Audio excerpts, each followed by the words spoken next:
हम लोग श्रीमद् भागवतम के तीसरे स्कंद के 24वें अध्याय के 17वें श्लोक को पढ़ेंगे। इससे पहले कि हम इस श्लोक को पढ़ें, let's see if we can that. वो डिवोटी तो नहीं है यहाँ पे, लेकिन एक माता जी हो, तुंग विद्या माता जी को बोल रही थी कि उनके घर में कुछ रिश्तेदार आ रहे हैं 1 हफ्ते के लिए, तो क्लास वास नहीं आ पाएंगे। It's okay, it's okay means मुझे कोई दिक्कत नहीं है, लेकिन आप एक विचार कीजिए, आपके घर में कोई रिश्तेदार आए जो बोले प्रतिदिन हम आपका 10,000 रुपया खा जाएंगे, तो कितने लोग वेलकम करेंगे उसको, मोस्ट वेलकम करेंगे? हाँ भाई, श्री वल्लभ भाई माता जी, आप 10,000 रुपये प्रतिदिन खाए तो 7 दिन में 70,000 रुपये खा जाएंगे, है ना? उसने एक दिन में पर डे पर एक दिन में 10,000 में हो जाएगा, और देंगे कुछ नहीं बदले में आपको, देंगे कुछ नहीं, केवल खाएंगे 10,000 रुपये का। तब आप सर पकड़ के बैठ जाएंगे, गृहस्थ होते हुए ही आप सर पकड़ के बैठ जाएंगे, यह क्यों आए? अगर पत्नी की तरफ से आएंगे तो पति बोल देगा भैया ये नहीं बुलाना यहाँ से, अगर चाहती हो रिश्ता रखे रखे तो हम अब जो है चाहती हो हमारा आपस का रिश्ता रहे तो तुम इन रिश्ते को खत्म करो, इनको सीधे मना कर दो। भाई जितने भी गृहस्थ हैं, कोई बताना ऐसा कुछ हम गलत बोल रहे हो, मदन मोहन प्रभु गलत बोल रहे हैं क्या? ऐसे कोई आ जाएगा तो आप भाई माइक वाला, अच्छा। दूसरा, अगर ससुराल की तरफ से आ जाए, मतलब पति की तरफ से आएगा तो पत्नी चिल्लाएगी, अरे हमारे लिए पैसे नहीं है, यहाँ लौटाए जा रहे हो 10,000 रुपया प्रतिदिन, क्या कर रहे हो? है कि नहीं? कम से कम बवाल तो हो ही जाएगा वहां पे। तो अब आप ये बताइए कि आपके मनुष्य जीवन का एक क्षण का कितना मूल्य है? चैट तो ओपन है ना, सब लोग बुद्धिमान है। हाँ, ऐसे ही कितने जन्मों से भजन नहीं किए, अब वो आकर आपकी कथा बंद करवा दें तो ऐसे रिश्तेदार का क्या मतलब है? दुश्मन है, वो दुश्मन है। समझ रहे हैं ना बात? वो मार रहा है आपको आकर के, कहे हमारे 1 हफ्ते के लिए आपकी जान लेंगे आपकी आपका खून पीने के लिए आ रहे हो, खून बढ़ा लो, कुछ चुकंदर को तो P low. That's how you should observe. हमारे यहाँ तो वैसे घर में स्पेस है नहीं बहुत ज़्यादा, लेकिन हम ऐसा मान लेते हैं कि भाई इतने जितने हमारा घर है, इतना ही बड़ा ट्रेन का डिब्बा होता है ऑलमोस्ट, उससे थोड़ा और बड़ा होता है वो, तो उसमें जब इतने लोग रह सकते हैं तो कभी कोई आए भी तो 1 आध 2 लोगों में एडजस्ट कर लेते हैं। लेकिन इस पे एडजस्ट नहीं करते कि सुबह उठना पड़ेगा, क्योंकि ये रूम है, दूसरा रूम क्या है, किचन के जो भी कुछ उसमें वेदवादी रहती हैं तो एग्जिस्ट करते हैं के लिए तो उतना बेड है ना कुछ, तो बिना बेड, हमारे पास कोई बेड नहीं, भाई रहना तो यहीं रह जाओ। और दूसरा, आपको सुबह उठना ही पड़ेगा कि दूसरे रूम में जाके शालिग्राम जी की स्नान होता है, तो स्नान करते समय भगवान स्नान कर रहे हैं, आप सोते रहे, ऐसा नहीं हो सकता। तो ये है। और अद्भुत बात है कि जो लोग भी मेरे घर पे आए वो मुझसे प्रेम ही करते हैं, ऐसा नहीं कि उनको हम सिंपल गद्दा देकर सुला दे रहे हैं, सुबह उठाते रहे तो कुछ हमसे हेट करते हो। हेट करने वाला तो हमारे घर के आसपास भी नहीं आएगा, इज इट नॉट? अरे भागो यहाँ से, कहीं पकड़ लिया क्लास के लिए तो अग्रीड। तो मेरे तो कोई रिश्तेदारी खराब नहीं हो रही है, मैं अपनी एकमात्र सगी बहन के यहाँ आज तक कभी नहीं गया, आज तक मतलब एटलीस्ट शादी के बाद कभी नहीं गए, उससे पहले कभी गए थे घंटे 2 घंटे के लिए, मतलब कुछ काम से गए होंगे, कभी नोएडा जाना पड़ा तब। तो क्या वो प्रेम नहीं करती हैं? बहुत प्रेम करती हैं। तो हमारा तो अनुभव उल्ट, मतलब ऐसा कोई दिक्कत नहीं आ रही कि अगर आप अपनी प्रायोरिटी सेट कर दें तो लोग आपसे द्वेष करने लग जाएं, और अगर अपनी प्रायोरिटी सेट कर देंगे और आपसे लोग द्वेष करने लग जाएं तो इसका मतलब वो रिश्तेदार है ही नहीं। तो मैं इसलिए बोल रहा हूँ कि अगर किसी और के संग भी हो तो उनको बोले कभी हमारी क्लास चलती है, मैं घंटा सुनेंगे। जैसे वेदवादी के घर में कभी जाते हैं तो इनके पिताजी के कुछ कुछ वो सीखते हैं, कुछ शेयर के संबंध में, I don't know what he is, कुछ उनकी क्लास चलती है, तो उस टाइम उनको डिस्टर्ब नहीं कर सकते आप उनको। तो जब आप आपके यहाँ भी कुछ पैसा कमा रहे हो आप, और उसकी कोई क्लास चल रही होगी, तो कहेंगे हाँ भाई वो कुछ कमा रहे हैं, कमाई का काम कर रहे हैं, उसे डिस्टर्ब नहीं करना चाहिए, है कि नहीं? ऐसा तो नहीं कि रिश्तेदार आएगा तो ऑफिस जाना बंद कर देंगे। मैं अपने मामा जी के यहाँ जाया करता था, बहुत आईटी में हमारे घर के पास में रहते थे, मतलब उनका घर आईटी के पास था, तो वो अब उनको जहाँ पावर प्लांट में जाना है तो जाना है, is it not? You can not से कि वो आप हम आए हैं तो यहीं पे आप रह जाइए, ऐसा तो नहीं हो सकता, इज इट नॉट? सिंपल सी बातें हैं। समय हम सभी के पास बहुत कम है, और ये भी नहीं कह सकते कि कितना कम है, ये नहीं कह सकते आप। उस 1 हफ्ते में मृत्यु हो सकता है वो आपका जनाजे में साथ में जा रहा हो, बोला राम नाम सत्य है, राम नाम सत्य, इट इज क्वाइट पॉसिबल। मैं फिर रिपीट करूंगा, वो आएगा, हो सकता है जाए आपका जनाजा लेकर के, क्वाइट पॉसिबल है कि नहीं? हमारे एक जानकार थी माता जी, डिवोटी थी, उनकी 14 साल की बच्ची मर गई, 14 ईयर्स। एक बड़ा सुंदर श्लोक है, विश्वास नैव निश्वासे, निश्वास का विश्वास नहीं है, समझे? इतना विश्वास नहीं कि ये सांस छोड़ी है तो दोबारा वापस अंदर आएगी। निश्वास नहीं, वो विश्वास है। हरे नामे व केवलम, विश्वास है तो भगवान के नाम का। कितना सुंदर श्लोक है विश्वास आपको कि आखिरी सांस आपकी नहीं है ये वाली, आखिरी अनुलोम विलोम खत्म। तो इस प्रकार से विवेक रख करके अपने संबंध जोड़ने चाहिए। और जिस रिश्तेदार के आने से आपके घर में खूब कमाई हो और वो आपका कुछ भी न ले और आपसे खाना भी ना खाए, कुछ खर्चा ना कराए, तो उस रिश्तेदार को आप लोग आना देना चाहेंगे कि नहीं आना देना? समझ गए? हम कभी कभी तारीफ कर लेते हैं। कभी तो तारीफ तो नहीं करनी चाहिए, लेकिन आप हमारे रिश्तेदार हैं, हम आपके रिश्तेदार। आप लोग मेरे घर आते हैं, रोज कथा होती है, हम आपके यहाँ आते हैं, कथा सुनते हैं, बोलते हैं। तो इस प्रकार से हम एक दूसरे की फायदा कर रहे हैं। हमारे देखिए रिश्तेदार सब आए हुए हैं, महावीर प्रभु, सुंदरा माता जी, एवरीडे दे आर कमिंग। हमारे बड़े भैया राधिका प्रभु, छोटे भैया कर्णामित प्रभु, ये तो गुरु जी हैं, कल्याण प्रभु। तो सब लोग आ रहे हैं, है कि नहीं? Is it not? और सबकी कमाई हो रही है, सबको सुनाई पड़ रहा है ना हरि कथा, कोई कमी तो नहीं हो रही ना। This is how. और ये हम मजाक में आप लोग लग रहा हूँ कह रहे हैं, लेकिन भक्ति विनोद ठाकुर जी कहते हैं, कृष्णेर संसार कोरी छड़ी अनाचार। सिंपल है, कृष्ण केंद्रित संसार होना चाहिए। ये हमारे ताऊ जी हैं, ये भागवत क्लास में बैठे हैं, आइए हमारे चाचा जी इधर बैठे। ऐसे करके चाचा ताऊ उन्हीं को बनाइए जो कृष्ण कथा में रुचि रखते हैं, क्योंकि वह आपको तुरंत ही मृत्यु से मुक्त कर देते हैं।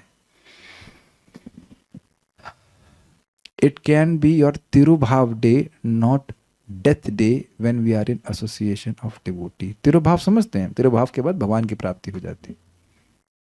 तो ये बहुत महत्वपूर्ण हमारी रिश्तेदारी, इसको निभाने के लिए व्यक्ति को रहना चाहिए।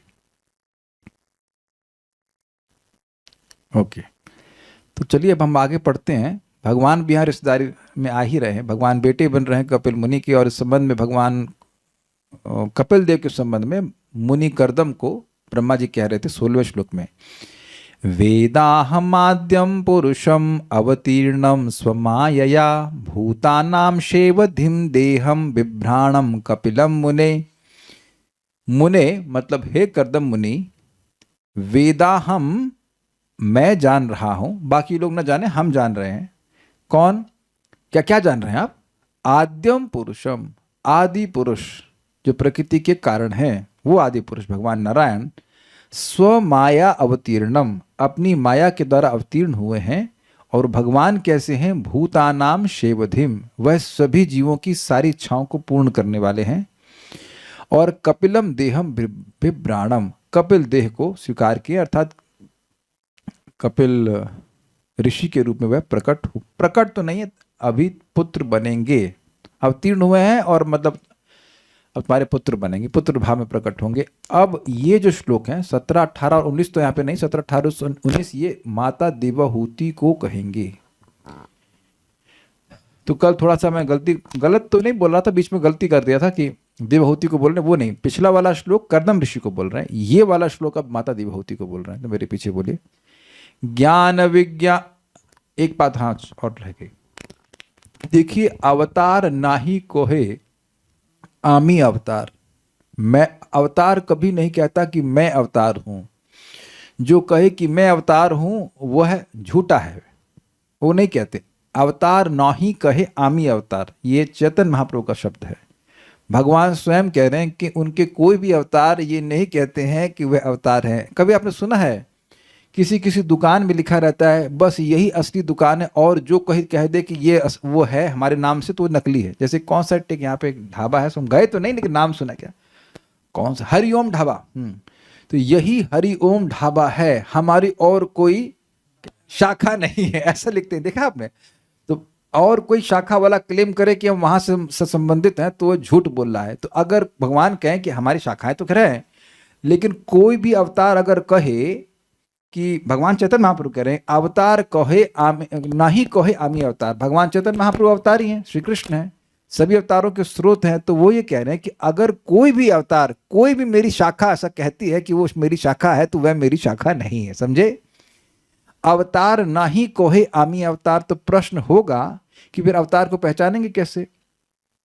तो कह रहे हैं वहां पर चैतन्य महाप्रभु की स्वरूप लक्षण और तटस्थ लक्षण के द्वारा मुनियों ने अवतारों का वर्णन किया है और उसके द्वारा अवतारों को चिन्हित किया जाता है। और यहां पर स्वरूप लक्षण और तटस्थ लक्षण कपिल मुनि के बारे में, कपिल देव के अवतार के बारे में ब्रह्मा जी कह रहे हैं। अब प्रश्न होगा कि स्वरूप लक्षण क्या होता है? आकृति प्रकृति यही स्वरूप लक्षण, आकृति और प्रकृति को स्वरूप लक्षण कहा जाता है और कार्य को तटस्थ लक्षण कहा जाता है। अगर आप इसको और देखना चाहते हैं तो हमने प्रथम स्कंद के 3रे अध्याय में और चर्चा करी है और वहां पर आप देखेंगे कि हर अवतार का आकृति और प्रकृति वर्णन किया जा रहा है और फिर वर्णन किया जा रहा है कि वह कार्य क्या किए। क्योंकि ऐसा नहीं वो कार्य क्या आलू का पराठा बनाए, ऐसा नहीं, अवतार आकर कुछ ऐसा कार्य करते हैं जो बाकी कोई जीव कर ही नहीं सकता है। Is it okay? तो वो ऐसा विशिष्ट कार्य करते हैं कि उन्हें अवतार कहा जाए, ऐसा नहीं कि उनके हाथ से विभूति निकली इसलिए अवतार हो गए। Is it okay? तो यहां पर हाँ प्रश्न होगा कि आकृति प्रकृति क्या होती है। आकृति का स्पष्ट समझ गए अर्थ, फॉर्म। जैसे ये एक स्मार्टफोन है कि नहीं? सबको दिख रहा है ना? सलोनी माता जी स्मार्टफोन है ना? नहीं, देखो स्मार्ट है, समझ गए कि ये स्मार्टफोन नहीं है। और आप ये जानते हैं पुराने जमाने का फोन है, डिजिट फोन है। ये फोन कुछ महंगा है, एक भक्त ने दिया, इतना इसकी आकृति अच्छी है कि कभी हम सब्जी मार्केट में जाते हैं तो चलाते हैं तो वो सैमसंग अल्ट्रा अल्ट्रा कुछ है क्या, S24 है क्या? मैं भाई ये सब्जी वाले कितने तेज है। हमने कहा अच्छा, हमने कहा आई यूज इट नॉर्मली ओनली, किसी भक्त ने बहुत पहले दिया था, हमारा कोई सामर्थ्य नहीं इसे खरीदने का, लेकिन हम खरीदने वाले भी नहीं, लेकिन हम उसको मना किया, हमने कहा सिंपल फोन दे दे भाई, महंगा फोन दिया। लेकिन आकृति के द्वारा मुनिगण, सब्जी वाले मुनिगण समझ गए ये तो। और दूसरा तरीका उनका समझने का है कि ये दूर से ही फोटो कैच कर लेता है, यानी कि दो कार्य, इसकी आकृति देख ले और इसके कार्य को देखकर समझ गए कि ये फोन ऐसा होगा। हमने नहीं बोला कि हमारे पास ये फोन है, लेकिन उसकी आकृति प्रकृति आकृति देखे, प्रकृति तो नहीं, आकृति देखे और कार्य देख लिए। किसी भी वस्तु को आप चिन्हित करते हो आकृति प्रकृति और उसके कार्य के द्वारा। Is it all okay? तो इसकी आकृति हमेशा इसके संग रहती है, ठीक है, लेकिन तटस्थ लक्षण हमेशा नहीं होते हैं। अभी मान लीजिए मैं इसी फोन को एक पेपर वेट की तरह भी यूज कर सकता हूं, है कि नहीं? फोन को फोन की तरह भी यूज कर सकता हूं, फोन को ऑडियो क्या कह सकते हैं, ऑडियो सुनने के लिए, कथा सुनने के लिए भी उपयोग कर सकता हूं, अपना रास्ता ढूंढने के लिए भी यूज कर सकता हूं, फोन करने के लिए भी यूज कर सकता हूं, बहुत सारे कार्यों के लिए यूज करते हो कि नहीं? पिक्चर देखने के लिए, पिक्चर मीन्स कुछ वीडियो देखने के लिए भी यूज कर सकता हूं। ये एक ही फोन के बहुत सारे तटस्थ लक्षण हो गए कि नहीं? क्या सबको तटस्थ और स्वरूप लक्षण समझ में आ गए? हाँ, ये बेचारे बड़े परेशान हैं, संस्कृत बोल रहे हैं, कभी स्मार्टफोन की बात कर रहे हैं, समझ नहीं आ रहा है। मैं खाली ये समझाना चाह रहा हूं कि किसी भी वस्तु के कोई स्वरूप लक्षण होते हैं और तटस्थ लक्षण होते हैं। अब मैं आपसे ये पूछूं, ये क्या है? किसी को पता है ये क्या है? ये तो अब निर्मला पॉल माता जी बड़ी परेशान, ये क्या है? ये क्या है? अब मैं आपसे कोई, अच्छा चलो हाथ खड़ा करे, किसी को पता हो कि ये है क्या?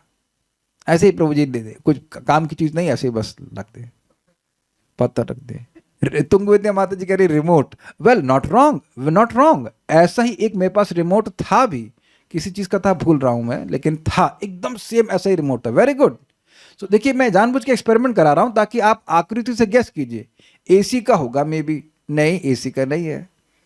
गौरव प्रभु तो इंजीनियर हैं, आप बताओ क्या है ये? ना ना ना, फैन रिमोट। श्री वल्लभ माता जी हाथ खड़ा कर रही की। कौटिल्य प्रभु को पता, टाइप का इसको पता है, कौन बनेगा करोड़पति? अजित शर्मा माता जी, आप तो जब जानती हैं, नहीं जानती है क्या है? तो देखिए, आप आकृति से कुछ अंदाज लगा रहे है क्या? रिमोट जैसे लग रहा है, वाईफाई एक्सटेंडर। अच्छा एक बताइए मदन मोहन प्रभु, आप जानते जहां मैं बैठा हूं जस्ट बगल में पीछे ही वाईफाई लगा हुआ है, तो एक्सटेंड क्यों करूंगा? Okay, I give an answer, this is hard disk. कितने लोग आश्चर्य नहीं करेंगे कि हार्ड डिस्क है ये, वो भी 4 TB की।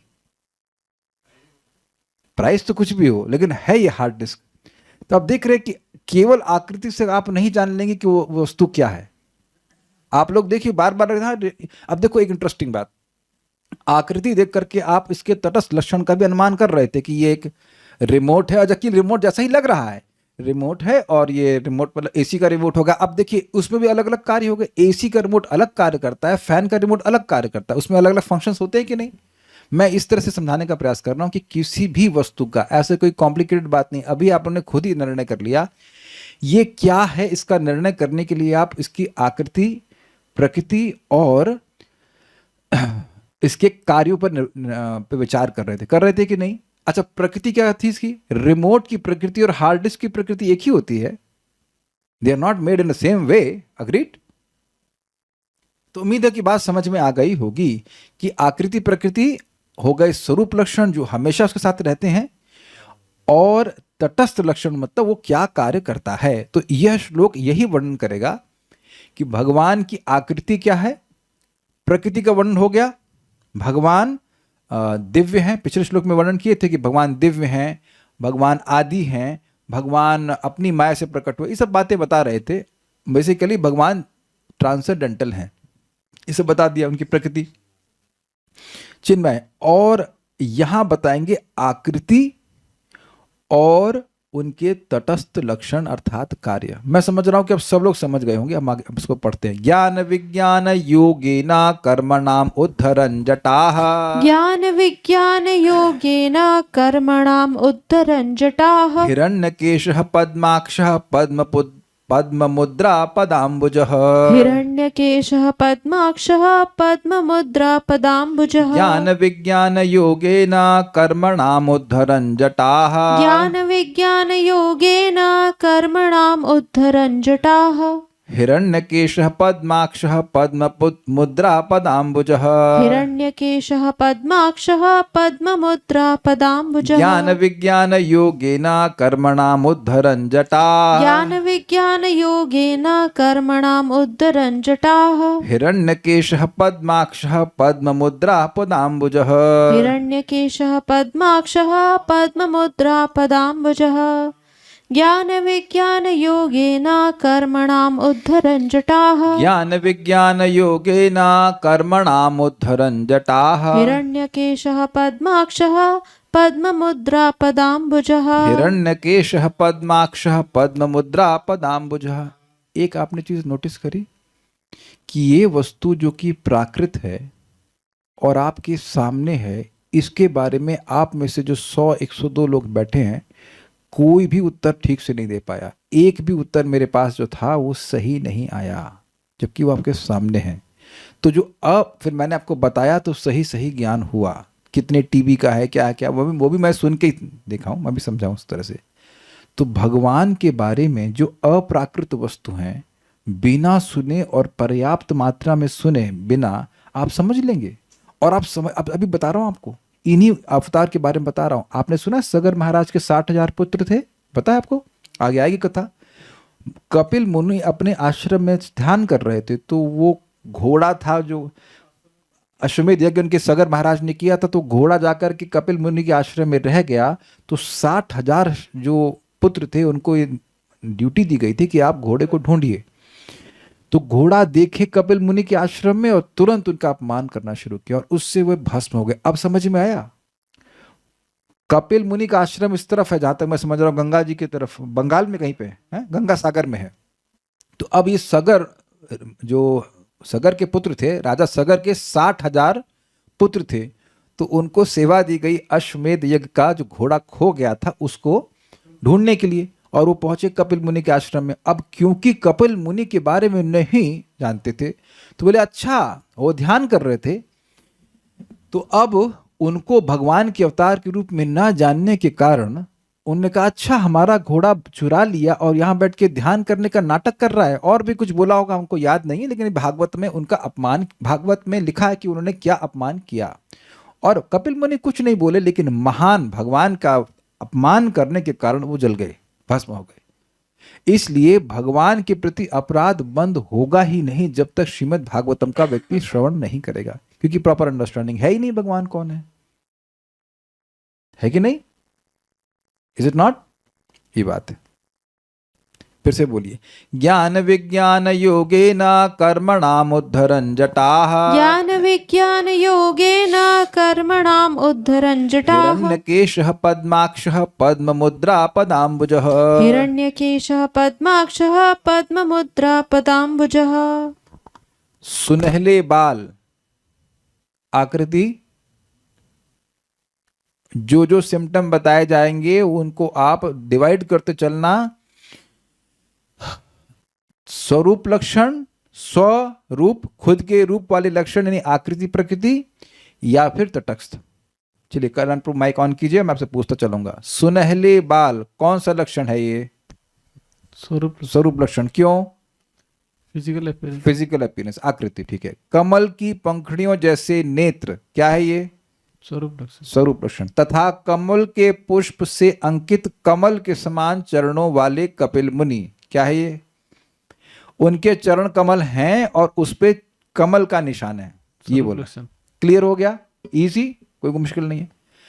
अपने योग तथा शास्त्रीय ज्ञान के व्यवहार से इस भौतिक जगत में कर्म की इच्छा को समूल नष्ट कर देंगे, क्या है ये? तटस्थ लक्षण। सब लोग साथ में हैं, सब लोग समझ में आ गया? तटस्थ लक्षण, स्वरूप लक्षण। जब भी भगवान के अवतार का वर्णन होगा तो इसी तरह से होगा। और आप लोगों के लिए छोटा सा होमवर्क अगर आप करना चाहें तो 1.3 को पढ़ना शुरू करेंगे, जहां पे 20 अवतारों का वर्णन है और वहां ऐसे ही वर्णन है, ठीक है। तो हम लोग अन्वय को देखते हैं। अन्वय बड़ा मजेदार है। ज्ञान वे शास्त्र ज्ञान आप कपिल देव से सीखेंगे भी आगे जाकर, वो बोलेंगे। विज्ञान तथा अपरोक्ष ज्ञान। अपरोक्ष का मतलब, देखिए परोक्ष मतलब जो आंखों के परे है, जो आपको सीधे अनुभव अभी नहीं होता है, उसे कहते हैं शास्त्र ज्ञान। ये होता है परोक्ष ज्ञान। परोक्ष ज्ञान, ध्यान से सुनिएगा, परोक्ष ज्ञान। अपरोक्ष मतलब जो कि आपकी आंखों के परे नहीं, अर्थात आपके सामने अनुभव है, उसको अपरोक्ष कहेंगे। ओके, माइक लीजिए। आप कभी ड्रैगन फ्रूट खाए हैं? नहीं प्रभु। तो ड्रैगन फ्रूट होता है? हाँ होता है। कैसे पता? देखे हैं। चलो मान लो किसी ने देखा भी ना हो, तो कभी केवल सुना हो। पेसराटू खाए हैं? नहीं। हाँ, कुछ नहीं होता ना पेसराटू। अब आपको मैंने बोला पेसराटू, आप में से कितने लोग पेसराटू खाए हैं? तो ये ज्ञानी है। और मैं कहूँ आपको शीतल माता जी खाए, हाँ शायद साउथ इंडियन है क्या, पता नहीं। पेसराटू, तो कहीं ये क्या है यार? ये क्या है? डमरू है क्या है? What is this? Shri Lakshmi माता जी, सो दे आर साउथ इंडियंस। तो इन लोगों के लिए जो भक्त इन्होंने हाथ खड़ा किया, श्री लक्ष्मी माता जी और शीतल माता जी के लिए, ये अपरोक्ष है। वो खाई हैं, खूब बना के खाई हैं। तो क्या ये आप समझ में आ गया? कोई चीज आपने सुनी है, वो हो गया आपके परोक्ष। देख नहीं रहे, अनुभव नहीं कर रहे, सुना इसके बारे में। और जिसको आप अपने एकदम अनुभव कर रहे हैं, तो वो है अपरोक्ष। उन दोनों के योगेना, आप ध्यान से सुनिए, योगेना के दो अर्थ हैं। एक अर्थ है योग मतलब होता है उपाय, मतलब ज्ञान और विज्ञान के उपाय के द्वारा। दूसरा ज्ञान विज्ञान और अष्टांग योग के द्वारा। तो दो अर्थ यहां पे हैं, मतलब एक तरह से 3 उपाय हो गए। अगर आप योग का अर्थ अष्टांग योग लेंगे तो 3 हो गए, ज्ञान विज्ञान और अष्टांग योग। या फिर अगर 2 ही साधन लेते हैं तो ज्ञान और विज्ञान के योग अर्थात उनके उपाय के द्वारा, यानी ज्ञान देने के द्वारा और विज्ञान देने के द्वारा। कर्मणाम जटा उद्धरण, कर्मों की इच्छा को समूल नष्ट कर देंगे। ये क्या मतलब है? जटा, आपने प्राय जटा को देखा होगा कि सर से लोगों की जटाएं बन जाती हैं, या आपने बरगद की जटाएं देखी होंगी ऊपर से नीचे गिर रही हैं, ये भी है। लेकिन जटा वो उधर भी होती है। अगर आप थोड़ी बायोलॉजी पढ़े हो तो आज बायोलॉजी काम आएगी, कि रूट नीचे जाती है और फिर उसके मल्टीपल रूट्स होते हैं, इसे कहते हैं सब रूट्स। शूट्स बोलते हैं? नहीं, शूट नहीं बोलते हैं, सब रूट बोलते हैं, है ना। और इसी कारण से पकड़ बनती है। आप सब जानते हो कि अगर एक ही रूट हो तो वो तुरंत उखड़ जाएगा, लेकिन जब पेड़ की रूट होती है उसके बाद मल्टीपल ब्रांचेस होती हैं। उसके ब्रांचेस मतलब रूट की ब्रांचेस, सब ब्रांचेस होती हैं और पूरा फैल जाता है, और उसी से पेड़ अपनी पकड़ करता है, वो उखड़ता नहीं है। तो ये इसका मतलब क्या है? जीव की एक ही कर्म करने की इच्छा नहीं है, अनेक अनेक प्रकार से इंद्रिय तृप्ति करने की जो इच्छा है वह जड़ की तरह है जो उसके हृदय में फैली हुई है। ये बात मैं बोल ही रहा हूं कि आप लोग अनुभव भी करते हो ये काम करना है, ये करना है, वो इच्छाएं हैं, ये इच्छा है, यहाँ करना है, वो जाना है, ये खाना है, वो खाना है, ऐसे करके कितनी सारी इच्छाएं हैं, है कि नहीं? तो इनको, इसका आधार क्या है? किसी भी कर्म को, भौतिक कर्म करने को आधार क्या है? अविद्या। अपने को देह मानना, तभी व्यक्ति भौतिक कर्म करता है। अग्रीड? तो बेसिकली इस अविद्या को ही हटा देंगे। कर्मणाम जटा उद्धरण, ये कुछ अगले श्लोक से भी क्लियर होगा, लेकिन कर्मों को समूल हटा देंगे, उखाड़ देंगे, उद्धरण वाला नष्ट कर देंगे, मतलब जो कर्म करने का मूल है, वो जो आइडेंटिफिकेशन है देह से, उसको ही समाप्त कर देंगे। जैसे मुझको डीआरडीओ में क्या हो रहा है उससे कोई मतलब नहीं है। कौटिल्य प्रभु, क्यों मतलब नहीं है? क्योंकि मैं अपनी पहचान डीआरडीओ के किसी भी कर्म से नहीं करता। Is it sinking in? मैं एग्जाम्पल दे रहा हूं, मैं जो कौटिल्य प्रभु सामने दिख रहे हैं इसलिए बोल रहा हूं। या प्रिय श्रवा माता जी के जो पति बिजनेस कर रहे हैं, उससे मेरा कोई मतलब नहीं है कि नहीं? मुझे कोई पूछता हूँ आज कितना पैसा कमाया, कुछ भी नहीं, क्योंकि मेरा वैसा कोई आइडेंटिफिकेशन नहीं है। आप लोग, अच्युत शर्मा माता जी, आपके जॉब के बारे में पूछा कि आज आपका कुछ नहीं ना, कभी कोई बात नहीं ना हमारी भी, तो मेरी स्पृहा ही नहीं हुई ना उस बारे उधर जाने की। ये आप लोग समझ रहे हो कि नहीं समझ रहे हो? जब आपका किसी चीज से आइडेंटिफिकेशन नहीं है तो आप वो कार्य करते ही नहीं हो। पहले ये बात आप समझ लो, उसके बाद हम तो आगे नहीं बढ़ रहे हैं। पहले ये बात समझिए, वेदवाद नहीं। बगल वाले पड़ोस में, जो बगल वाले घर में ना, आंटी जो वृद्ध है, आज क्या खाई सुबह? अरे बताओ, सब पता होगा आपको? नहीं पता? अच्छा, कल पता था, जब से यहां पे तब से मालूम किया? अरे पूरे ने मालूम किया हम क्या खा रहे हैं। समझ में आ गया आप लोगों को? आप लोगों को उस घर वालों से कोई मतलब नहीं। अच्छा, बगल वालों की, वो जो इधर बगल वाले के लड़के के भी नंबर कितने हैं, कौन सी क्लास में पढ़ता है, कौन से स्कूल में पढ़ता है, कुछ भी नहीं ना। ये एक बात आप स्पष्ट समझ लीजिए कि आइडेंटिफिकेशन होगा तभी आप कर्म करोगे, तो नहीं करोगे। जब तक पहचान रहेगी देह से, तभी तक आप देह के काम करोगे। जैसे एक सिंपल सी बात सोचो, जब आप सो रहे थे, जब भी सो रहे थे, तब आप जागृत जीवन के कौन से कर्म कर रहे थे? प्रीति सिंह माता जी, कुछ समझ रही हैं बात? आज रात्रि में सो जाएंगी तो पति का ध्यान रखेंगी सोते समय? अगर मैं नो, मुझे नहीं पता कि आप शादीशुदा हैं कि नहीं, लेकिन आप अंधेरे में हैं, ऑलमोस्ट अंधेरे में, तो मुझे नहीं पता चल रहा, बट एज्यूमिंग कि आपका अगर शादी हो गई है, या अगर नहीं हुई तो पिताजी का, तो आप देख लीजिएगा कि जिन चीज़ों से आप, जय श्री कामले माता जी, आप बहुत अच्छी माता जी हैं, तो अब आप सो जाएंगी तब तो बच्चे का बहुत ध्यान रखती होंगी ना, बड़ा प्रेम करती होंगी बच्चे से? नहीं, बिल्कुल नहीं करती। नहीं, 8 घंटे अपने बच्चे को बिल्कुल, जो भी 6 घंटे आप सोती हैं, बिल्कुल प्रेम नहीं करती। बड़ा आपका हृदय कठोर है ना? ऐसा बोल सकते हैं हम लोग? नहीं। अरे जब पहचान ही गायब, तो कर्म कैसे करेंगे? ये बात समझने का प्रयास कीजिए, बड़ा मजेदार है, आपके जीवन में रोज हो रहा है। जिस समय आपकी पहचान गायब, उस समय कर्म भी गायब। तो अब कर्म तभी, कर्म यानी कह रहे कर्मों की जटा, कर्मों का मूल क्या हुआ बताइए कल्याण प्रभु? क्या समझ में आ रहा है कर्मों का मूल? देह से पहचान। देह से पहचान, सबको समझ में आ गया? तो देह से पहचान कैसे होती है? अविद्या शक्ति के द्वारा। उसको भगवान कपिल देव नष्ट कर देंगे। इजी, अपने ज्ञान के द्वारा और विज्ञान के द्वारा। अब एक प्रश्न भाई, ज्ञान से, थ्योरेटिकल ज्ञान से कैसे नष्ट हो जाएगा? भाई पहले तो आपको बताया जाना पड़ेगा ना कि हरे कृष्ण मंत्र क्या है। जब ज्ञान ही नहीं समझ में आएगा तो विज्ञान कैसे होगा? Is it not? कुछ है ग्रहण करने वाली बात? पहले तो, अब आज मेरी बात आपको समझ में आई। सोते सब लोग रोज ही हैं, लेकिन मैं जब आपको ज्ञान दे रहा हूं तब समझ में आ रहा है, हाँ, अच्छा, आइडेंटिफिकेशन के अनुसार कार्य करते हैं। समझ में आ रहा है ना बात? तो जब आपको ज्ञान मिलता है, उसका भी बड़ा लाभ है। और दूसरी बात, ज्ञान अपने आप में अविद्या को भी काटता है। ये जो आप ज्ञान सुन रहे हो भगवत गीता का, भागवतम का, इससे व्यक्ति पवित्र होता। प्रमाण, वीतराग भय क्रोध मन मया माम उपाश्रितः बहवो ज्ञान तपसा पूता मद भाव मांगता। राग से, भय से और क्रोध से रहित होकर, वीतराग भय क्रोध मन मया माम उपाश्रितः, मुझ में मन लगाकर भगवान श्री कृष्ण कह रहे हैं, मेरा आश्रय लेकर, बहवो ज्ञान तपसा, बहुत से लोग इस ज्ञान की, इस भगवत गीता के ज्ञान की तपस्या से पवित्र होकर के, पूता, पवित्र होकर के, मद भाव मांगता, मेरे को प्राप्त किए हैं। तो जो कोई सोचे कि भगवत गीता से कुछ फायदा नहीं है, कुछ लोग ऐसा सोचते हैं कि हम तो बस केवल जप करेंगे, भगवत गीता नहीं पढ़ेंगे, तो भगवान जिसका आप नाम जप कर रहे हैं वो बोल रहा है कि इस गीता के अध्ययन से पवित्र होकर लोग मेरे पास आए हैं। तो भाई मेरी बात मत मानो, कम से कम जिसका नाम बोल रहे हो उसकी तो बात मानो, है ना। जिसके पास जाना है उसकी ही बात नहीं मान रहे तो जाएंगे कैसे उसके पास, विचारनीय बात है।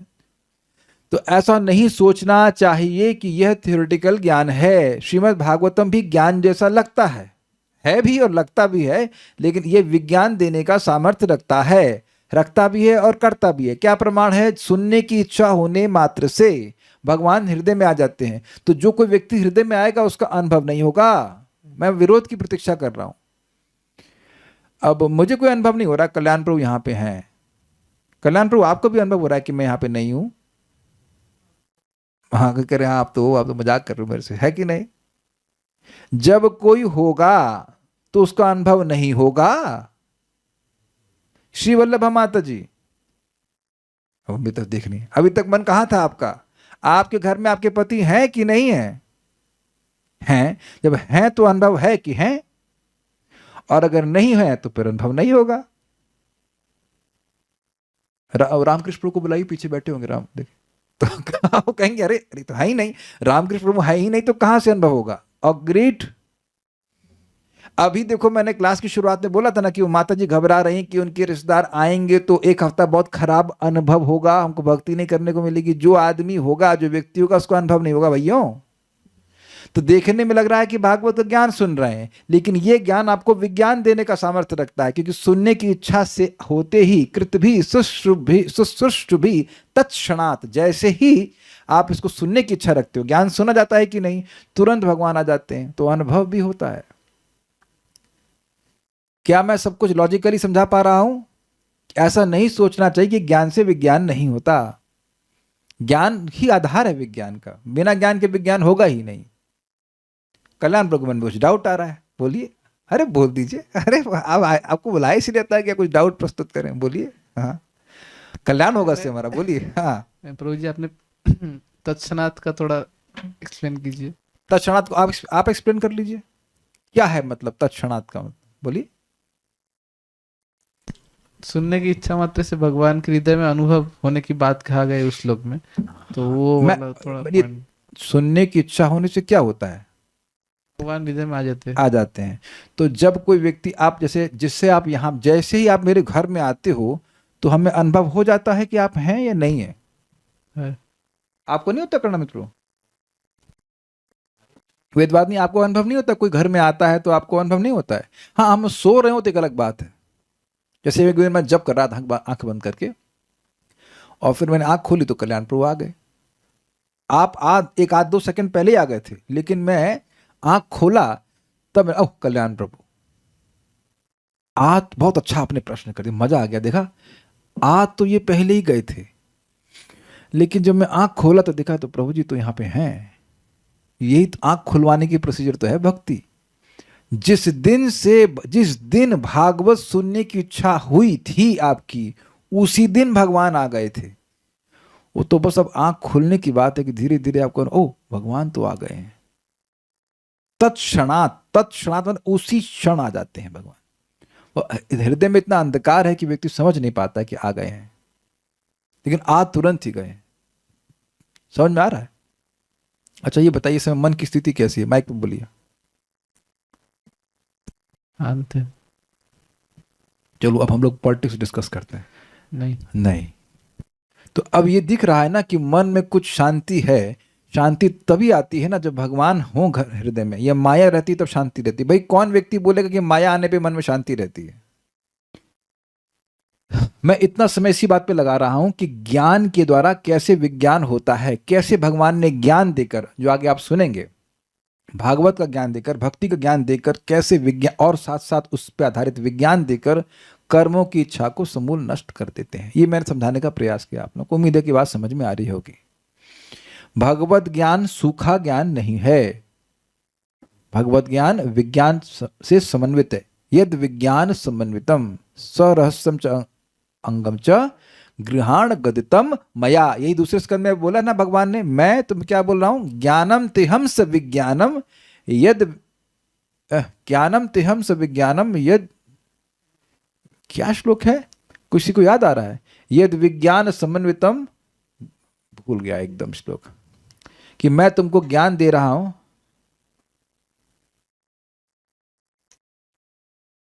क्या है श्लोक है, नहीं आओ। तो खैर वहां पे भी भगवान विष्णु ने भी, जब भगवान ब्रह्मा जी के सामने प्रकट हुए थे, तब भी वह ज्ञान और विज्ञान दोनों दे रहे थे।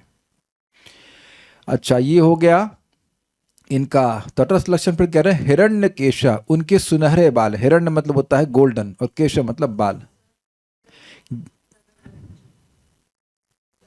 नहीं, श्लोक शुरुआत कैसे हो रही है,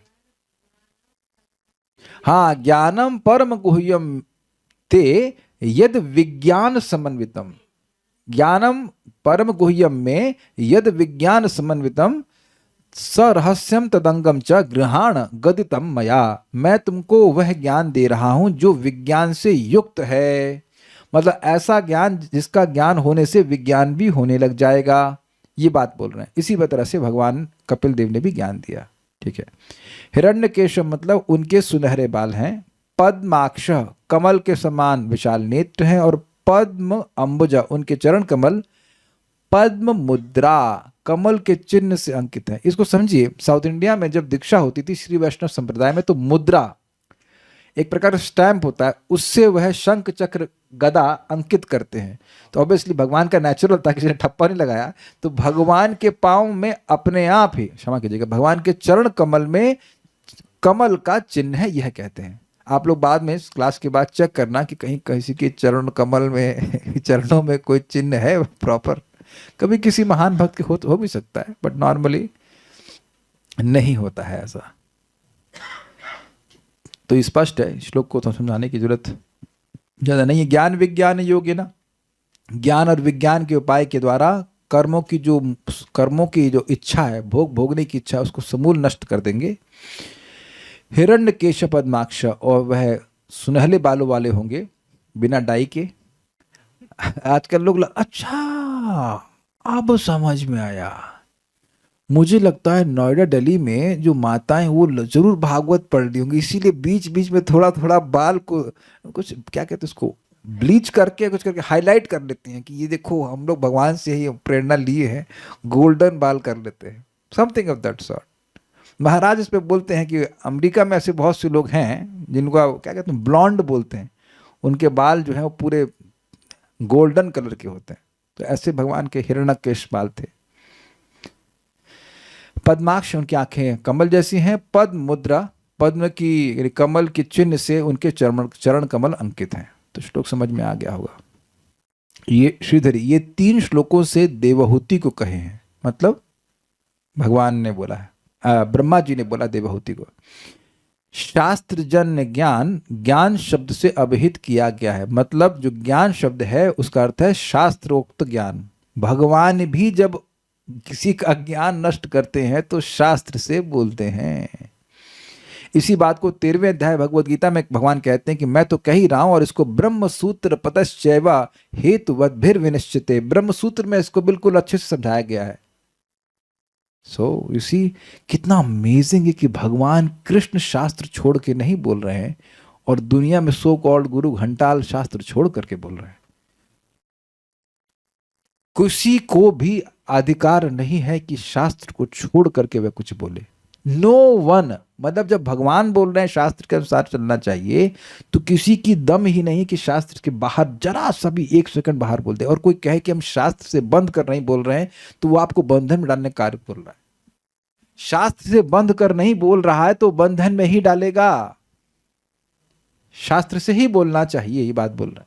तस्मात् शास्त्रम प्रमाणम ते कार्य कार्य कार्य कार्य विजानतः, क्या श्लोक है, व्यवस्थितम ज्ञात्वा शास्त्र विधानोक्तम कर्म कर्तुम इहार्हसि, भगवद गीता में। ये श्लोक बहुत इंपॉर्टेंट है। शास्त्र को जान के ही समझना चाहिए, जान के ही कार्य करना चाहिए। तो शास्त्र जन्य ज्ञान और अपरोक्ष ज्ञान को विज्ञान शब्द से कहा गया, ये तो स्पष्ट व्याख्या कर दी गई। इन दोनों योग अर्थात उपायों से कर्मों की जटा अर्थात मूलभूत वासना को उद्धरण अर्थात विनष्ट कर देंगे। इसको ऐसे समझिए कि भाई आपने सुना कि आप कृष्ण के सेवक हो, गलत है ये। आप कृष्ण, आप और मैं, हम सभी लोग, सभी जीवात्मा श्री कृष्ण की शाश्वत सेवक हैं। के होना चाहिए, के शाश्वत सेवक हैं। तो अब ये हो गया ज्ञान। अब इसके अनुसार जब आप भगवान की सेवा करना शुरू करते हैं तो आपको अनुभूति भी होने लग जाएगी। Is it okay? Simple, simple है, कोई कॉम्प्लिकेटेड नहीं है। प्रभुपाद जी समझाते हैं भगवत गीता में कि व्यक्ति प्रारंभ में भक्ति करता है और उसके बाद अगर वह प्रचार भी करता है तो वह स्वयं अनुभव करेगा कि वह प्रगति कर रहा है। तो ये बात मुझे याद है, ये हो गई शास्त्र जन्य ज्ञान। अब हम यहाँ हेल्प भी कर रहे हैं भक्तों की, तो अब मुझे कुछ अनुभूति भी हो रही है कि हाँ मेरा उत्साह बढ़ता है, जब भी प्रीचिंग करते हैं हमारा उत्साह बढ़ जाता है। वेदवाद नहीं, क्या दूसरों को कृष्ण के बारे में बोलने से उत्साह आता है? माइकी बताइए। जी प्रभु जी। आपने अपना क्या रिलेशन मुझे बताया था, भूल गई। कह रही थी प्रभु जी जब हमारी उनकी शादी नहीं हुई थी तो उनके पास काम था कम, घर में खाना वाना उतना नहीं बनाना पड़ता था, तो वह कुछ भगवान के बारे में डायरेक्टली किसी को बताती थी तो आप उत्साहित होती थी, है कि नहीं? तो मुझे क्यों नहीं बताती भगवान के बारे में? एनीवेज अब तो है ना बोलने के लिए। एनीवेज तो पॉइंट ये है कि आप भगवान के बारे में बोलते हो, आप उत्साहित अनुभव करते हो, तो ये सिद्धांत है। तो आपको ऐसा अनुभव भी हुआ था कि नहीं, और वो आपका अपरोक्ष अनुभव था कि नहीं? That was your realisation. कितने लोगों का ऐसा अनुभव है कि जब आप भगवान के बारे में बोले हैं, नॉट नेसेसरली कि आप क्लास में बैठ के बोल रहे हैं, किसी को भी भगवान के बारे में बता रहे हैं तो आपको प्रसन्नता हुई थी? संतुष्ट कृष्ण प्रभु ने भी एक बार क्लास दी थी, is it not? I think he has given a class, तो आपको अच्छा ही लगा होगा। हाँ, तो लोगों का अनुभव है इस प्रकार से। तो अब ये दोनों चीज हो गई। भगवान कहते हैं कि मेरे भक्त जब मेरे बारे में बात करते हैं तो उन्हें संतुष्टि होती है, उनको सुख मिलता है। और आप लोगों को यह भी अनुभव होगा ही कि जब माया की में बात करते हैं तो मन खट्टा हो जाता है। सबको अनुभव है, this all transcendent, this is all realisation. तो कह रहे हैं कि अब जब व्यक्ति को ज्ञान होगा और उसके अनुसार वो कार्य करेगा, उसको रियलाइजेशन हो जाएगा, वैसे कर्म करने से विहित हो जाएगा, नहीं करेगा काम। ठीक है भाई, आपको ज्ञान मिला, भगवान के सेवक हो, फिर आप सेवा करोगे, आपको अच्छा लगेगा, तो अब स्वाभाविक रूप से भौतिक कार्य नहीं करोगे कि नहीं? आपने पहले सुन लिया कि माया की सेवा करने से उदास होते हैं, और उसके बाद भगवान की सेवा करते हैं तो अच्छा लगता है, करते करते फिर माया की सेवा छोड़ देते हैं। सिंपल है। अनुभव means direct perception, which is अपरोक्ष ज्ञान। अपरोक्ष ज्ञान विज्ञान। उनके कमल चिन्ह से युक्त चरण कमल होंगे। इजी तात्पर्य। इस श्लोक में कपिल मुनि के कार्यों तथा शारीरिक लक्षणों का सुंदर वर्णन हुआ है। कार्य मतलब तड़स लक्षण, थैंक यू, सही बोला। और शारीरिक लक्षण मतलब स्वरूप लक्षण, वेरी गुड। अब 6 महीने बाद पूछूंगा तो देखता हूं किसको याद रहेगा क्योंकि हम पहली बार नहीं बता रहे, कल भी और उससे पहले भी कई बार बता चुके, बट उम्मीद है कि बातें याद हो गई होंगी कर्णमित प्रो कह रहे हैं कल पूछेंगे तो कल तक याद रहेगा, उसके आगे की हमसे गारंटी ले रहे हैं खाली 24 घंटे की वो होता है ना चाइनीज माल, भैया 24 घंटे गारंटी उतने में लिया है, उसके बाद हमारी कोई गारंटी नहीं है। जितना रिपीट करेंगे the same thing what you heard, you now speak to your friends. एक बात बड़ी सुंदर मुझे रामकृष्ण प्रभु की आती है, हमारे जो मित्र हैं, कि जब भी कोई आपसे भगवान के बारे में कुछ पूछ रहा है और आप उसे भगवान के बारे में बता रहे हैं तो उससे दोनों का लाभ हो रहा है। लेकिन अगर कोई भगवान से इतर कोई बात पूछ रहा है और आप भगवान इसे इतर यानी अलग कोई बात बोल रहे हैं तो आपका भी नुकसान और उसका भी नुकसान आध्यात्मिक दृष्टि से तो यही पॉइंट है। एक बात यहां मुझको याद आ रही है, इसमें बोल दूं, बात ना छूट जाए। एक माता जी कह रही थी हमारा बच्चा जप कर रहा है लेकिन वो कंफ्यूज हो जाता है, वो हमसे पूछता है कि क्यों करना चाहिए, हम नहीं बता पा रहे हैं। तो अब इसका मतलब है कि शायद आपको भी नहीं पता है कि क्यों करना चाहिए। अगर ये बता दीजिए कि किसी की मां ने कभी ये ना बताया हो कि बेटा लौकी खाने से क्या फायदा होता है, आपकी माओ ने कभी नहीं बताया। दीक्षा माता जी, आपकी मां कभी खाई आप हरी सब्जी? प्रायः बच्चे हरी सब्जी नहीं खाना चाहते हैं, वो छोला राजमा खाना चाहते हैं, लेकिन माँ लोग बताती हैं बेटा दूध पी ले बहुत फायदा करेगा, है कि नहीं? किसकी माँ ने नहीं बताया कि दूध पीने से फायदा होता है? जरा हाथ खड़ा करो। किसकी माँ ने चावल का माड़ पिलाया दूध की जगह आपको? तो अश्वत्थामा की तरह। तो हम जान रहे हैं सबकी माँ, एकांगी माता जी बता बता के पिलाती कि नहीं? बच्चे तो हमेशा बर्गर खाना चाहते हैं, नहीं बेटा खा ले, देखिए ये फायदा। यानी कि खुद आपको फायदा समझ में आता है, सुना है ठीक से, तब ना बच्चे को बता रही हैं। बच्चा तो वो भी नहीं खाना चाहता है। हम अपनी बात कर रहे हैं, हम कभी परवल नहीं खाते थे, लेकिन हमारे गुरु गुरु मतलब आयुर्वेद के गुरु बोले नहीं नहीं बहुत अच्छा है ये है, तो फिर थोड़ा सा टेस्ट कल्टिवेट कर, अच्छा भी लगता है अपने को। I hope you are getting the point. यानी कि अगर आप बच्चे को नहीं समझा पा रहे हो कि नाम जब क्यों करना चाहिए, इसका मतलब खुद भी नहीं समझ में आया कि क्यों करना चाहिए, बस देखा देखी कर रहे हो। गलत तो नहीं कह रहा हूं? जब लौकी की महिमा बोल सकते हैं, दूध की महिमा बोल सकते हैं, तो नाम में ही सब गुण खत्म हो गए हैं। तो बच्चों को बताना चाहिए। शीतल माता जी बताइएगा बच्ची को, केवल जब मत कराइए, उसे समझाइए कि क्यों करना चाहिए। बिकॉज अगर आप क्यों नहीं समझाएंगे तो वो क्रोध में करेगा, जबरदस्ती कर रहे हैं, टॉर्चर करें, बस माँ बन गए ना इसलिए टॉर्चर कर रहे हैं हमको। हरे कृष्ण हरे कृष्ण कृष्ण कृष्ण हरे, ऐसे ही लगेगा। और मालूम रहेगा कि क्यों, तो बता पाएंगे। भगवान भी यहाँ ज्ञान विज्ञान दे रहे हैं, तो ज्ञान दीजिए। यहां पर कपिल मुनि के कार्यों की भविष्यवाणी की गई है। वे सांख्य दर्शन को इस प्रकार प्रस्तुत करेंगे कि लोग उनके दर्शन का अध्ययन करके कर्म अर्थात सकाम कर्म की उत्कट अभिलाषा को जड़ से उखाड़ देंगे। अब देखिए इंटरेस्टिंग पॉइंट है, प्रभुपाद जी को कर्म का अर्थ सकाम क्यों कहना पड़ा? क्योंकि ना ही कश्चित क्षणमपि जात उत्तिष्ठत अकर्मकृत, ऐसा हो ही नहीं सकता कि किसी एक क्षण पे भी आप काम ना करें। आप तो विद्वानी संस्कृत समझने लगे, वेरी गुड। तो अब पॉइंट इज वेरी सिंपल, यानी कि कर्म की इच्छा को नष्ट कर देंगे। इसका अर्थ है कि सकाम कर्म, जो भोग भोगने की इच्छा, उसको नष्ट कर देंगे। ऐसा नहीं हो सकता कि जीवात्मा कर्म करना बंद कर दे। अब समझ में आई बात? कितना देखिए प्रभुपाद अच्छे से समझा रहे हैं हम लोग को, एक एक पॉइंट बड़ा इंपॉर्टेंट है। ऐसा नहीं है कि आप खाना खाने की इच्छा बंद कर देंगे, अपितु भगवान को बिना अर्पित किए ग्रहण करने की इच्छा बंद कर देंगे। और सबकी इच्छा हो ही गई होगी इस प्रकार की ना, कि आप भगवान को अर्पण किए बिना नहीं खाते हैं।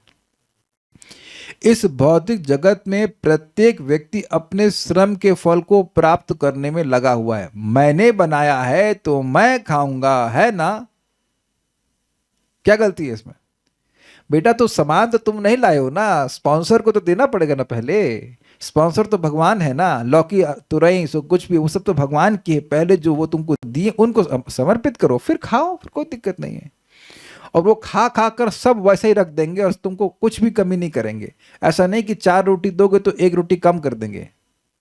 he eats and makes it as it is and make it spiritual।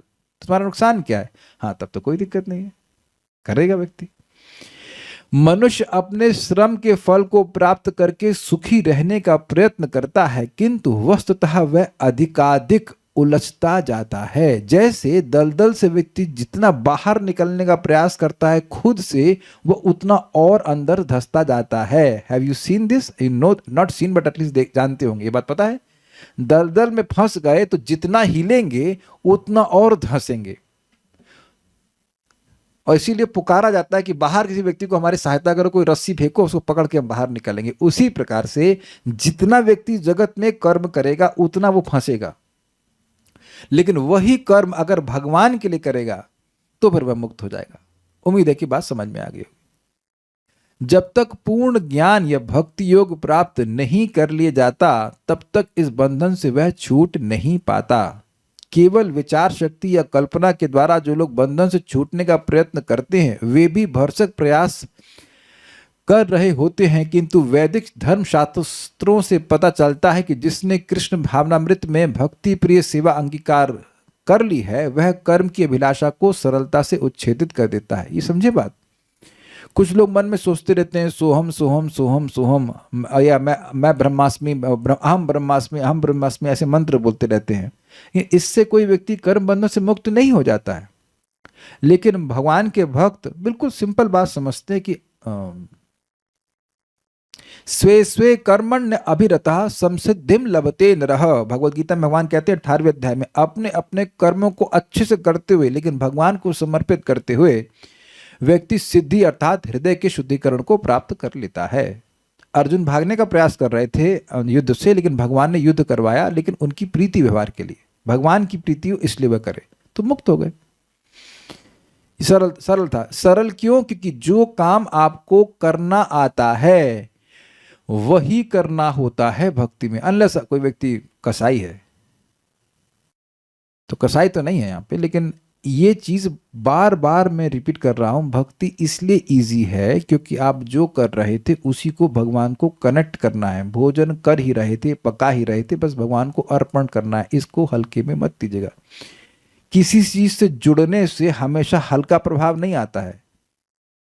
हवाई जहाज से आप जुड़ जाते हैं, मतलब अंदर प्रवेश कर जाते हैं, तो उड़ने लग जाते हैं। उड़ने का सामर्थ्य किसके पास है? यहाँ पे स्वतः उड़ने का सामर्थ्य नहीं है, लेकिन हवाई जहाज से जुड़ गए तो आप उड़ने लग जाते हैं। यानी जो चीज आपके सामर्थ्य के बाहर है वो आपके सामर्थ्य के अंदर जाती है। जुड़ने से हुआ ना।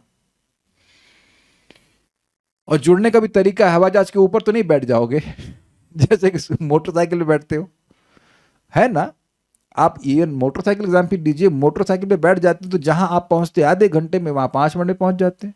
उम्मीद है बात समझ में आ रही होगी जुड़ने की। इसी को योग कहते हैं। तो योग मतलब अपनी इंद्रियों को भगवान से जोड़ना। और होमवर्क एक और ले लीजिएगा, 8वें अध्याय का आखिरी श्लोक देख लेना।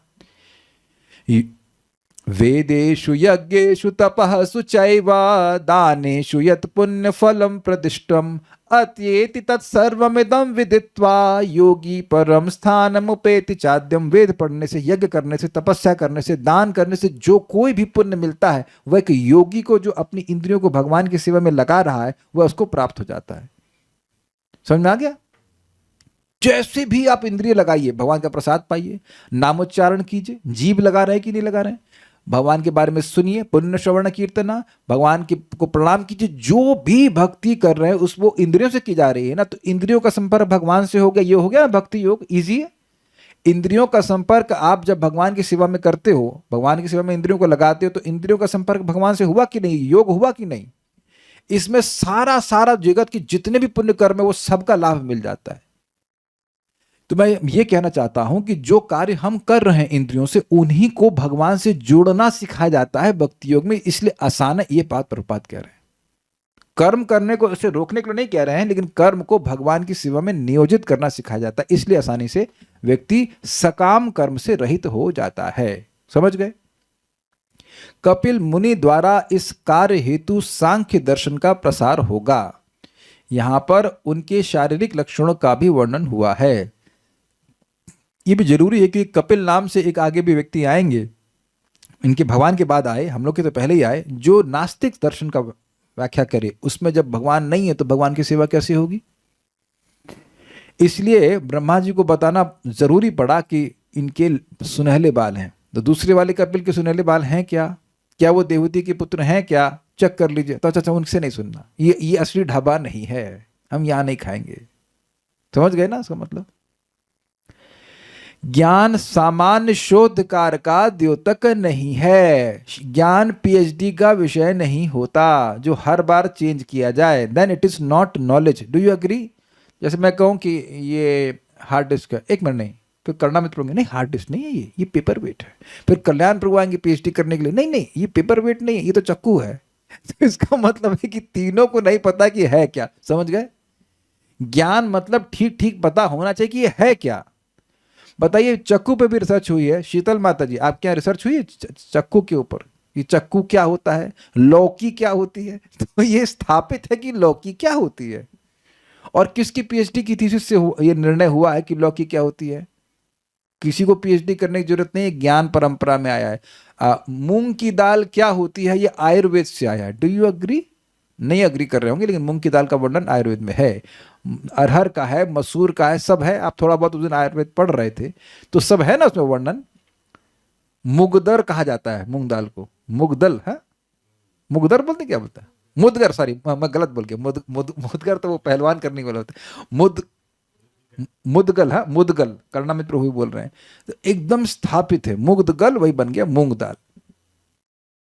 कुछ समझ रहे हैं बात? ज्ञान मीन्स, बहुत अमेजिंग लाइन, अगर उसको आप अप्रिशिएट करें, if you know something you will not change it.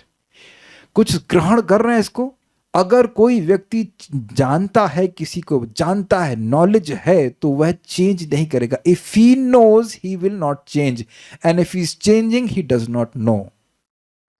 अच्छा चलिए मैं समझाता हूं.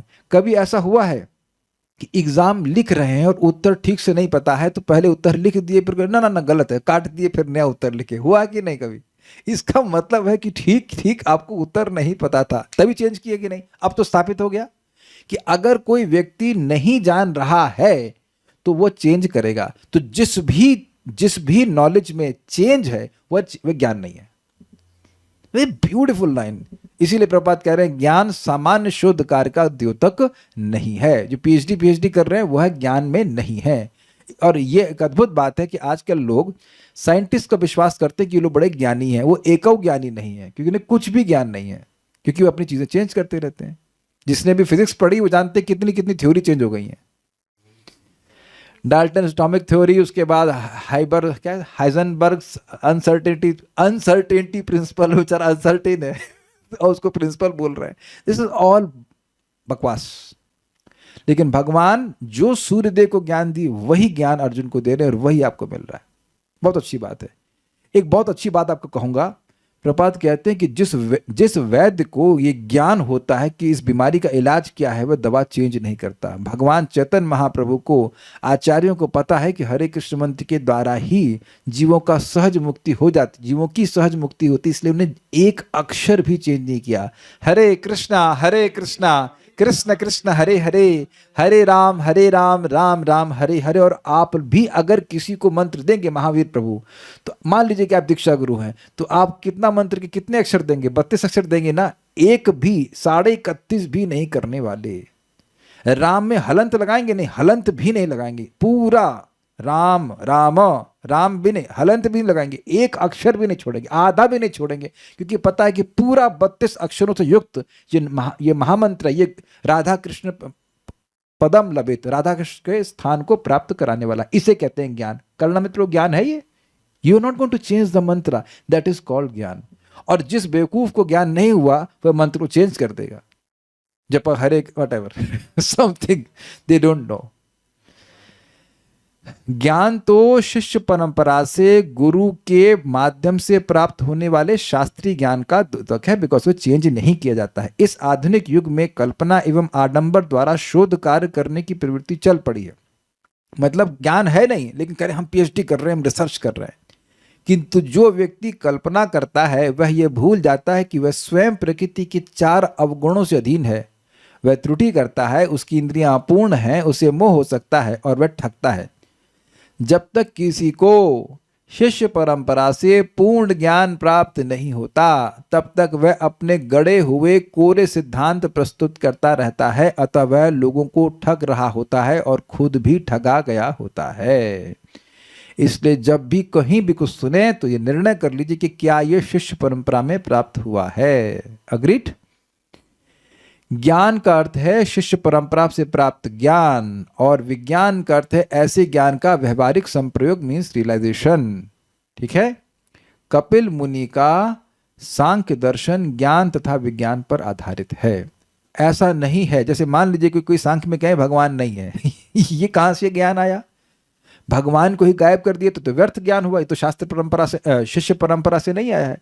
इसलिए शास्त्र का भी ज्ञान शिष्य परंपरा में आना चाहिए. नहीं तो प्रथम स्कंद के प्रथम श्लोक की व्याख्या कैसे होगी? देखो लिखा है सत्यम परम धीमहि, तुम जिसको सत्य मानो वही परम है. तो शिष्य परंपरा के अनुसार शास्त्र का जो ज्ञान होता है उसको ज्ञान कहा जाएगा. ये नहीं कि अपने मन से आप कुछ भी कह देंगे. क्या कहते हैं वो?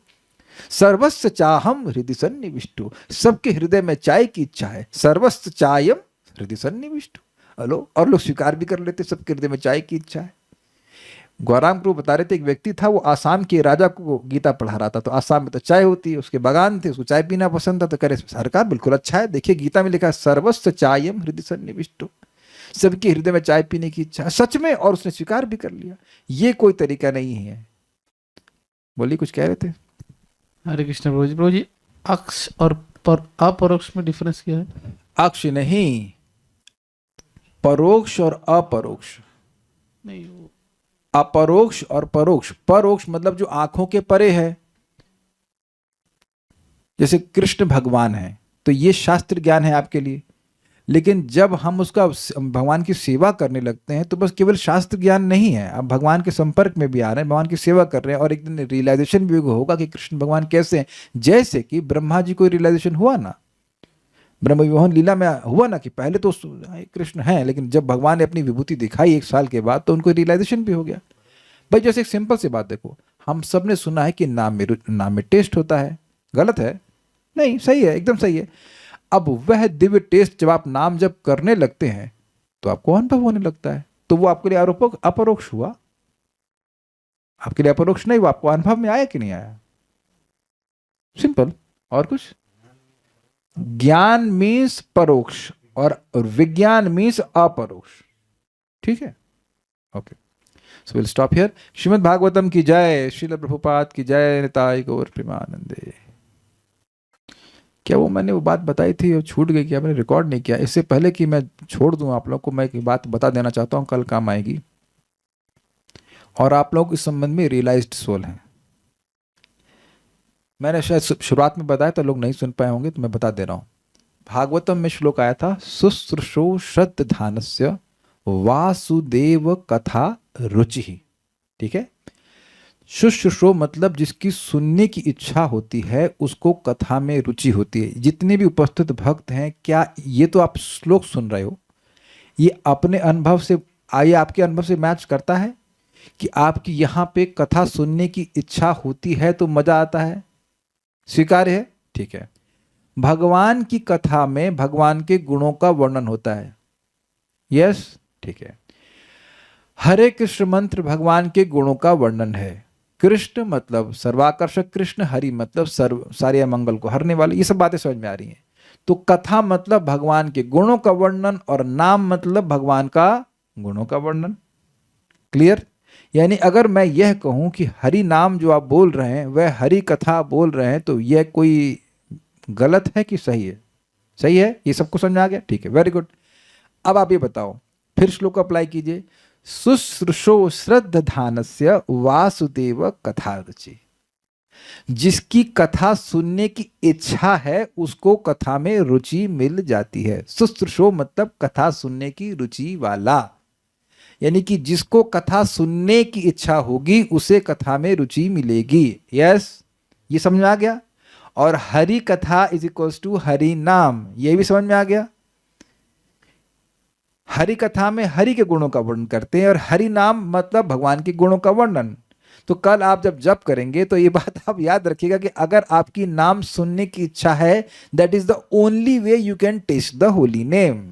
और इस सबको अनुभव भी होगा कि अगर कभी हरे कृष्ण नाम हरे हरे कृष्ण, तब टेस्ट नहीं मिलता, लेकिन जब आप एकाग्रता से सुनने का प्रयास करते हैं तो तुरंत कुछ चेंज हो जाता है।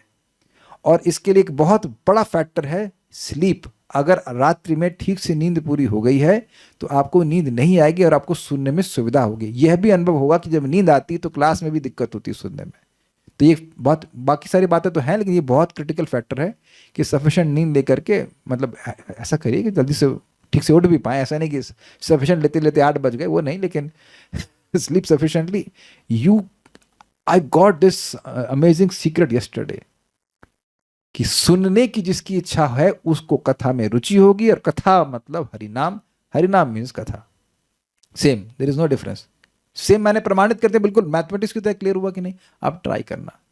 जब हम सुनने की इच्छा रखें, नाम जब करेंगे और भगवान से प्रार्थना करें, प्लीज बात समझिए, किसी भी को कार्य करने के लिए 5 कारण होते हैं, आपकी इंद्रियां, आपका देह, आपका प्रयास, आप और भगवान, और 5वां कारण सबसे महत्वपूर्ण है।